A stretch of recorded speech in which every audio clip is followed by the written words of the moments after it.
Astagfirullah.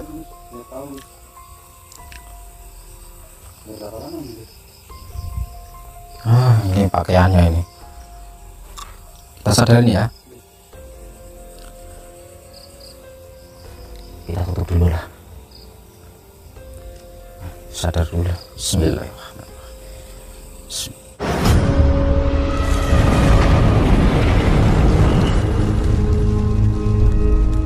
Assalamualaikum sahabat spiritual yang dirahmati Allah Subhanahu wa Ta'ala. Aksi Gus Nur Samsun kali ini adalah tentang usahanya untuk menolong seorang perempuan yang dijadikan pemuas nafsu bejat oleh seorang dukun santet.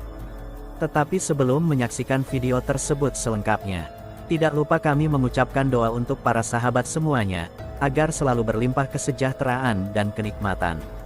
Kisah ini berawal ketika Gus Nur Samsun menemukan seorang dukun yang sedang melakukan ritual di sebuah pinggiran hutan.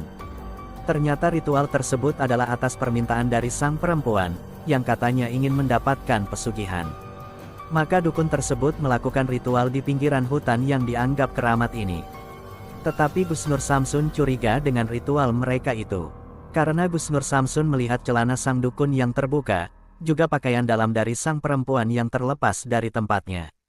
Dan ketika kemudian Gus Nur Samsun menanyai hal tersebut, dukun itu kemudian mengatakan bahwa dia sudah melakukan ritual bersetubuh bersama sang perempuan tersebut, dan mereka sudah melakukannya sebanyak 2 kali. Dan hal tersebut dilakukan, karena untuk mendapatkan pesugihan itu, mereka harus melakukan ritual bersetubuh itu. Gus Nur Samsun pun menjadi sangat marah dengan perbuatan dari dukun itu. Lebih-lebih ketika melihat sang perempuan yang terlihat pingsan tak berdaya. Gus Nur Samsun kemudian menghajar sang dukun, sehingga terjadilah pertarungan yang cukup sengit di antara mereka. Namun ternyata kemampuan dukun tersebut tidaklah terlalu hebat. Sehingga ketika diserang dengan beberapa jurus saja, tubuh sang dukun sudah tersungkur jatuh berkalang tanah. Tidak hanya itu saja, tubuh sang dukun dibuat Gus Nur Samsun tidak bisa bergerak seperti patung. Dan ketika tubuh dukun sudah menjadi patung itulah, Gus Nur Samsun kemudian mengerjai dukun cabul tersebut. Gus Nur Samsun memotong burung cucak rowo sang dukun dengan ilmu ajaibnya. Dia juga mengambil 2 telur burung sang dukun, yang kemudian dikantonginya. Dan setelah dia melakukan hal tersebut, Gus Nur Samsun kemudian mengembalikan kesadaran dari sang dukun. Dan ketika sang dukun tersadar itulah, dia kemudian merasa kesakitan dan kebingungan. Karena dia melihat burung cucak rowo dan telurnya telah hilang dari tempatnya. Dan melihat aksi dukun yang seperti itu, Gus Nur Samsun pun menjadi tertawa dan cukup merasa puas. Dia kemudian kembali berusaha untuk mengerjai sang dukun yang kesakitan itu. Lalu bagaimanakah nasib sang dukun yang telah dipermainkan Gus Nur Samsun tersebut? Dan siapakah sang perempuan yang melakukan ritual bersama sang dukun? Silahkan disaksikan video ini selengkapnya. Kami mencoba untuk mensiarkan kembali aksi mulia dari Gus Nur Samsun. Ambil sisi positifnya, dan buanglah sisi negatifnya. Dan semoga video edukasi kali ini bisa memberi manfaat, juga bisa menghibur para pemirsa. Ini mamamu nih. Lah kok pengen. Ini telurmu nih. Nih, ini telurmu nih. Makan gagak nih. Telurmu dimakan gagak tuh. Nih burungmu masih di kantonganku, kita buang juga. Bismillahirrahmanirrahim. Allah maha seperti cara mencari seperti Allah nakuhi normal kalau jadi kerja seperti saya mahal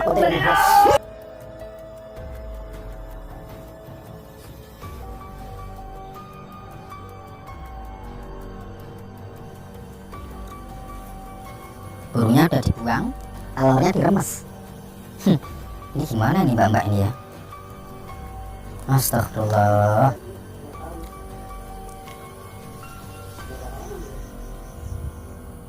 Ini pakaiannya ini. Kita sadarin ya. Kita tutup dulu lah. Sadar dulu lah. Bismillahirrahmanirrahim.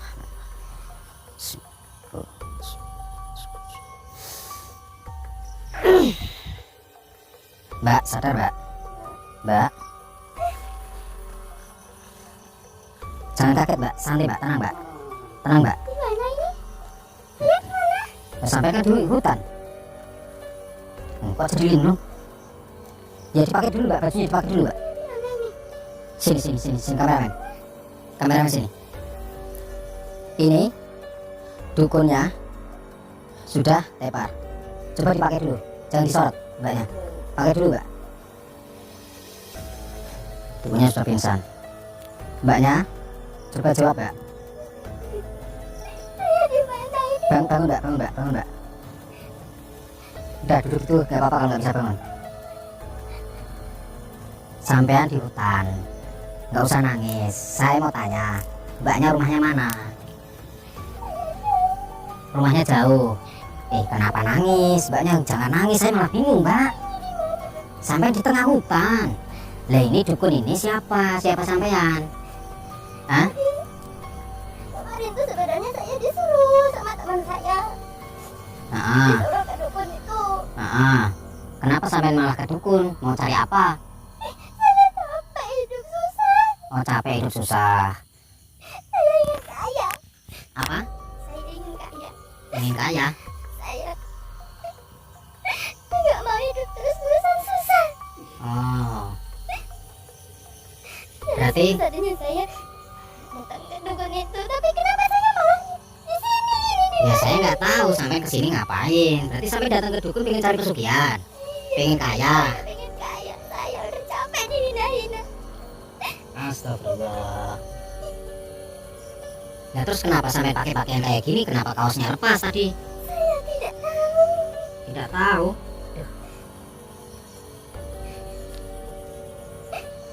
Kamu siapa? Saya bukan siapa-siapa mbak. Saya di sini hanya orang lewat. Tadi saya lewat. Nah nggak sengaja saya itu melihat mbaknya tergelentang di sini, tergeletak. Ya saya nggak tega. Ya saya anggap kalau nggak mungkin suami istri ada di tengah hutan seperti ini malam-malam. Nah makanya saya tadi sempat gelut sama ini orang. Nah ini siapa mbak? Itu dukun. Mbaknya tahu namanya? Itu Mbak Mbak siapa? Gablok.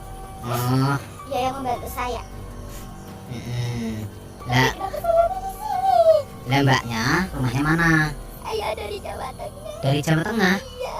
Jauh banget. Iya. Sama siapa mbak di sini mbak? Sampai sama siapa? Diantar tadi. Oh sampai diantar. Iya. Terus yang ngantar kemana? Tapi tadi nggak di hutan, saya di rumah. Tadi di rumah? Bukan di hutan? Enggak.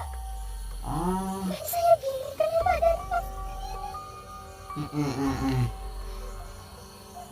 Gini Sat, Harusnya minta tolong saya. minta tolong apa mbak? Bawa saya. Lah, bawa kemana? Saya takut. Iya mbak, takut juga takut.